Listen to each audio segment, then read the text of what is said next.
Starbuck's Mystery. One of the most debated mysteries in science fiction television involves Hera Starbuck Thrace, who died but came back, and Ron Moore intentionally left what she was completely unexplained. This mystery has spawned more fan theories than perhaps any other element of the series. At the end of Season 3's episode, Maelstrom, Starbuck's Viper is shot down and destroyed in a gas cloud while pursuing a heavy raider. Apollo watches her die and sees the wreckage explode into pieces. She's declared killed in action, with official confirmation that no one could have survived such a catastrophic collision and explosion. Yet moments later, at the end of Crossroads Part 2, Starbuck appears alive in a pristine Viper that no one has flown before. The ship is pristine, untouched, and unexplained. How did she return? Where did the Viper come from? Ron Moore explicitly stated he intentionally left Starbuck's nature ambiguous and went out on an ambiguous note. The show never confirms whether she was an angel, like Head 6 and Head Baltar, a Cylon, resurrected by God, or something else entirely. The ambiguity is deliberate. She later finds her own decomposed corpse on original Earth, proving she actually died the first time and somehow returned from death. In the finale, Daybreak, after guiding the fleet to New Earth, Starbuck simply vanishes mid-conversation with Lee, disappearing without explanation or fanfare. One moment she's talking to Lee, the next she's gone, suggesting she fulfilled some cosmic purpose, and then ceased to exist in physical form. Moore has stated multiple interpretations were all valid, and he didn't want to limit her character by defining her existence. He compared the ambiguous ending to The Sopranos' divisive conclusion, suggesting that not all mysteries need resolution. Various interpretations have been offered by fans and cast, including theories that Starbuck became a Cylon copy, that she was an angel sent to guide humanity, or that she was a time-traveling version of herself. Moore has never officially confirmed any single explanation. This represents one of television's most unusual choices, a creator deliberately refusing to explain a major plot point despite pressure from fans. Moore's decision to leave Starbuck undefined has become as famous as the mystery itself, spawning decades of fan debate about whether this was artistic brilliance or poor planning. Daniel's secret. For years, fans obsessed over Daniel, a mysterious Cylon model that was only mentioned in dialogue but never shown on screen, becoming so prevalent that Ron Moore had to publicly shut down the theory. This theory captured fan imagination more than almost any other BSG mystery. Cavill references a number 7 model called Daniel that was decommissioned before the main events of the series. But why is Daniel called the 7th when we only see 8, 6, 5, 4, 3, 2, and 1?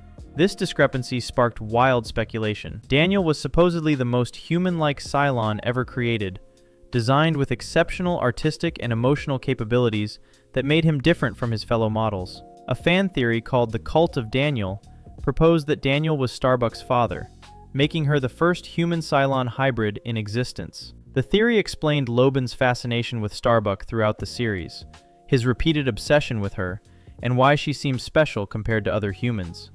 If she carried Cylon genetics through Daniel, perhaps that explained her mysterious return and resurrection abilities. Fans created extensive evidence compilations from visual cues, dialogue references, and thematic patterns, building an intricate case for Daniel as a key to understanding the entire series' mythology. The theory became so widespread that Ron Moore felt compelled to address it publicly in interviews and podcasts, acknowledging the passion and creativity behind the fan interpretations. Moore stated Daniel was intentionally left unresolved and would never be revealed in any official capacity, attempting to put the theory to rest once and for all. Moore even apologized for leading fans in the wrong direction, with hints about the character that seemed more significant than intended, recognizing that his cryptic dialogue had inadvertently fueled speculation. Daniel's fate was explored in the Caprica spin-off series set before the main events, but surprisingly, never explicitly confirmed in the main show itself. The Cult of Daniel demonstrates how invested fans became in resolving Battlestar Galactica's mysteries,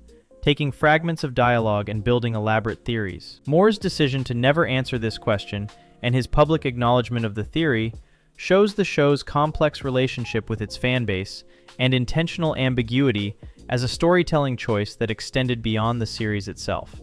Final 5.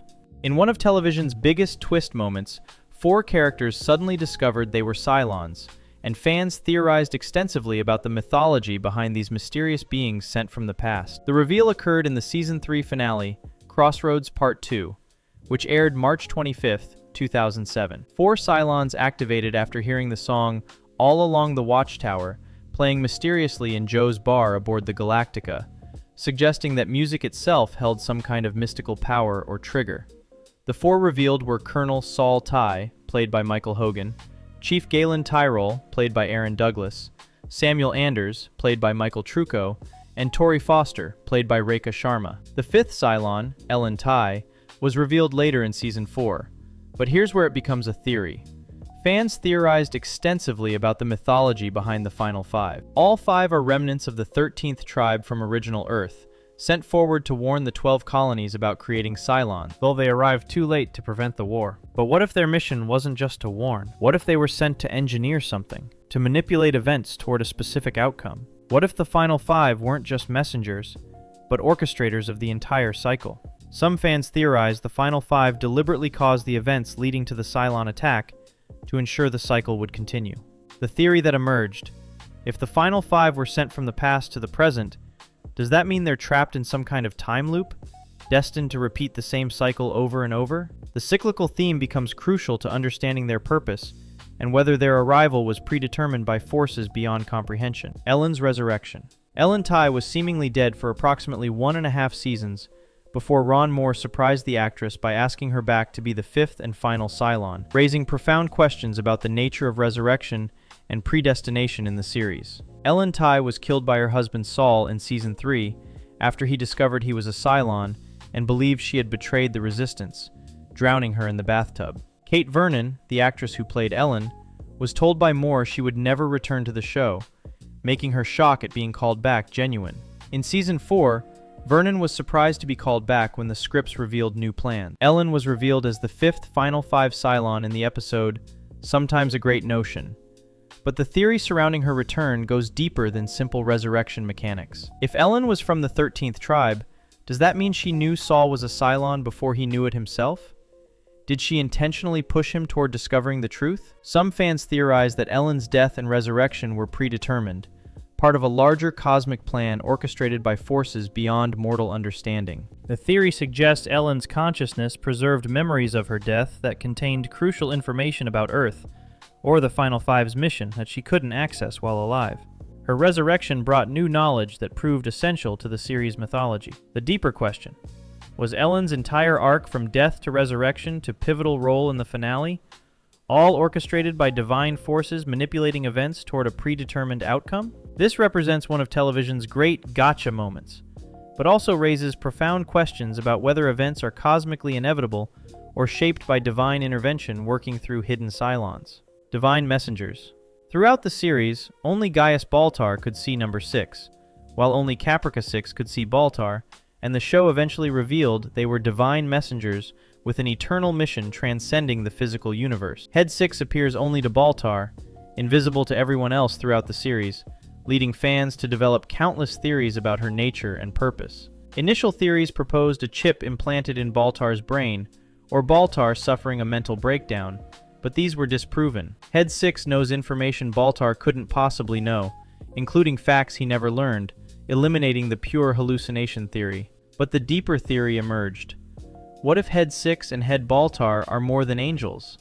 What if they're aspects of something greater, perhaps God itself, made manifest in human form to guide the cycle toward inevitable conclusion? In the finale, Ron Moore confirms they are messengers, or angels, serving God in the show's universe. Head 6 physically lifts up Baltar when he's beaten by Marines, providing physical proof she exists independently of his mind. But the deeper theory: in the final scene set 100,000 years in the future, in modern-day New York, Head 6 and Head Baltar are visible together, still existing and observing humanity. What are they doing there? What is their ongoing mission? Moore describes them as beings in God's service, guiding and helping, sometimes obstructing, sometimes tempting the characters toward specific outcomes. They represent forces working toward merging the human and Cylon races. But fans theorize, are they observing the humans of present-day Earth to ensure they don't repeat the cycle? Are they preparing for another intervention? Their existence in the modern-day epilogue suggests divine involvement in humanity's actual history, raising the terrifying theory that the cycle might be happening right now, with divine agents watching. God's ambiguity. The Cylons worship God as a monotheistic deity, but fans have debated extensively whether this god is actually benevolent or manipulating both species toward destruction for unknown purposes. Cylon civilization is fundamentally monotheistic, contrasting sharply with the polytheistic humans who worship the lords of Kobol. Head 6 and Head Baltar serve God as divine messengers, but what does God actually want? God appears to guide both humans and Cylons toward specific outcomes, though the ultimate purpose remains deliberately unclear. Some fans theorized God is actually an evil deity playing games with creation for entertainment, a being that enjoys suffering. The theory suggests God enjoys the endless cycle of violence and destruction and perpetuates it deliberately to feed on their suffering. This supports the dark theory that God perpetuates war on purpose, ensuring the cycle never breaks. An alternative interpretation suggests God is a neutral force trying to break the cycle by merging the two species into one. The show deliberately leaves God's moral alignment ambiguous and never definitively answered. Whether God is savior or tormentor fundamentally changes the show's entire moral framework. If God is good, then the cycle is part of a plan for redemption and evolution. If God is evil, then both species are playthings in cosmic games. The ambiguity reflects real theological questions about divine intent and purpose that have haunted human philosophy for millennia. Mitochondrial Eve. The series finale suggests that Hera Agathon, the human-Cylon hybrid, became the genetic ancestor of all modern humans, but this connection is never explicitly confirmed in dialogue, making it one of the most debated implications of the entire series. Hera Agathon is the first successful human-Cylon hybrid, born to Sharon, a Cylon, and Hilo, a human, making her literally the bridge between both species. She settles on New Earth with her parents after the fleet discovers the planet. A flash forward 150,000 years later shows modern-day Earth researchers discovering fossils from the ancient settlement. A researcher identifies her remains as Mitochondrial Eve, the most recent common female ancestor of all humans alive today. The theory that emerges, if true, this means all humans carry Cylon mitochondrial DNA in their genetic code at the deepest biological level. Every human being walking the Earth today would be, at the most fundamental level, part-Cylon. The connection is never explicitly confirmed in dialogue, but heavily implied through visual narrative in the finale when Head 6 and Head Baltar observe scientists discussing the discovery. This creates a biological connection between Cylons and modern humanity. This makes the central conflict of the series literal biology. We are all part-Cylon because of one hybrid child born 200,000 years before present day. The theory suggests the merger of the two species was always meant to be humanity's evolutionary path, that the wars and suffering were necessary steps toward creating something transcendent. Deanna's fate. Number 3, also known as Deanna Beers, stays behind on the irradiated original Earth, and fans developed countless theories about what happened to her after the fleet leaves the devastated planet. Deanna is boxed, meaning her consciousness is stored and deactivated after defying other Cylons. She's later unboxed and chooses to remain on original Earth to die with her ancestors rather than continue with the fleet. Earth is irradiated and toxic to humans, but Cylons can survive radiation exposure indefinitely, making her capable of living on the wasteland. She's last seen mourning the destruction, but the theories explode from there. A fan theory, never confirmed by the show, suggests she later partners with Loban to create a new Cylon race separate from humanity, a civilization of Cylons evolving on the original Earth, while humans build civilization on New Earth. Alternative theories propose she lives alone until natural death, gradually becoming isolated. Other fans theorize that she resurrects in a hidden facility somewhere on Earth, accessing ancient Cylon technology. Deanna's ambiguous ending leaves possibility for a completely different civilization arising from her lineage. What if the Cylons on original Earth develop differently than the humans on New Earth? What if they're still there, watching, waiting, perhaps preparing for the cycle to begin again? The mystery of Deanna's fate opens entire branches of speculation about alternate timelines and hidden civilizations. If you found this interesting, consider subscribing so you catch every new video. Thanks for watching.